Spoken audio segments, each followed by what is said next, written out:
recent years, the adverse effects of climate change have been felt globally, and Kenya has not been spared. This global phenomenon has hit hard communities living in marginalized areas, commonly referred to as arid and semi-arid areas where pastoralism is the main economic lifeline.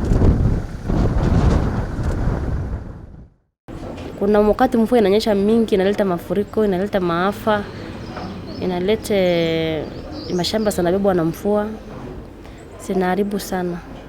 Saa ingine mvua inanyesha, ukipanda inakauka, itatosha.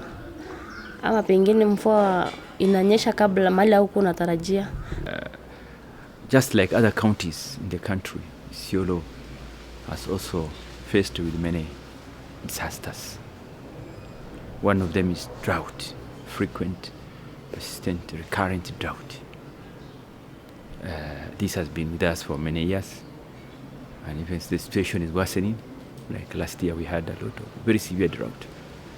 We lost a lot of livestock. We had a lot of emergency interventions by the government, both county, national, and other stakeholders.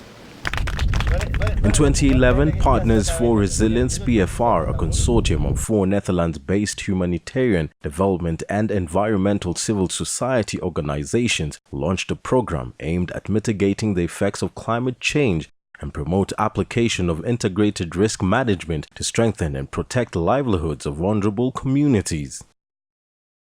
It's a program that's supported by the Dutch Ministry of Foreign Affairs, and it's called Dialogue and Dissent. And it's a 5-year program. The idea of the program is to build local capacities for lobby and advocacy. And PfR is doing this in 10 different countries in 3 continents. The first phase of PfR, which elapsed in 2016, mainly focused on investment, where communities were directly funded to adapt to climate change effects by initiating projects that would see them stop relying solely on livestock. And there was a Euro-based PfR through the local office called AID, and the implementing partners Impact and Mid-P have been supported, thereby empowering women economically in the patriarchal society. The ALO, we are supported by African Conservation Center in the beginning. We planted 2 acres, but now we are to 8 acres. Then we have the beehives. We got 80 beehives from African Conservation Center. Then later we get some from Impact, supported by Code 8, 25 of them. Yes, so we do get honey. We harvest twice in a year, but our best month is September. A lot of issues that now people are discussing. The second phase of the PfR program, running between 2016 to 2020, now employs a different approach, that of aligning communities to county and national government on local and international policy and agreements on disaster reduction, climate change, and sustainable development goals. Usiku sina kutana shida yoyote ile iko area hii, kila mtu analeta kutoka upande ile anawakilisha. Tunaweka ile shida hapa, tena tunachagua gani muhimu zaidi ya nyingine. Hii ndio number 1, hii ndio number 2. Tunapeana kwa ile watu tunasejua wataweza kutusaidia, hata kama ni county, hata kama ni NGOs yote, kama hii MIDI au kama Coded. Proposal tunapeana kwa watu.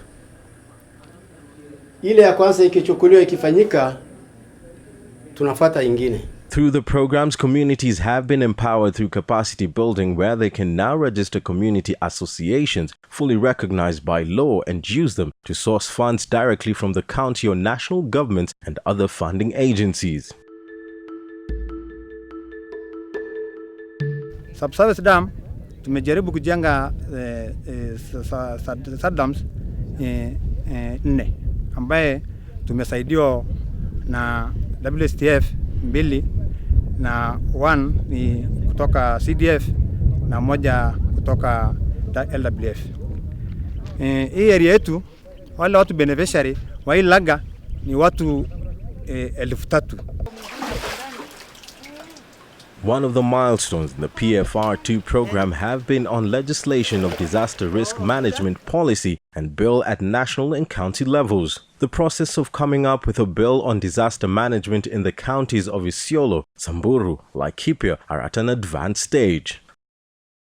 So this policy actually will help us plan better, coordinate better when there is a disaster, plan together as stakeholders, because there's so many resources that are there's so many partnerships that are there, but how do we plan together to be able to have like a consolidated and coordinated working relationship? And lastly, how as government can we be able to also put in place resources that can be able to help us respond when there's disasters? In the last 2.5 years of implementing the PfR2 programs in Kenya, tangible achievements have been made through cooperation, linkage, and networking.